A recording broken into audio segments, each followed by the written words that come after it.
கொஞ்சம் நேரம் டிராவல் பண்ணதுமே சகையை சொல்றான், ஆண்டவரை யார்ட்டையாவது அநியாயமா வாங்கினா நான் நாளை தனியா கொடுக்குறேன், என் ஆஸ்தியில ஏன் மீதியை கொடுக்கல?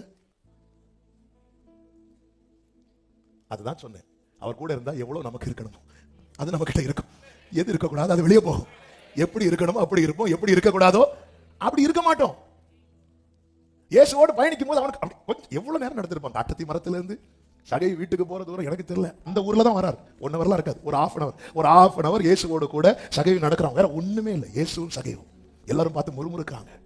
இயேசுவும் சகைவும். சகைவு தனியா நல்லா புரிஞ்சுக்கோங்க. நீங்க தனியா மரத்துல ஏறும்போது யாராவது கேட்டாங்களா ஏன் மரத்துல ஏறுறேன்? நீ கண்டுக்கவே மாட்டாங்க உங்களை.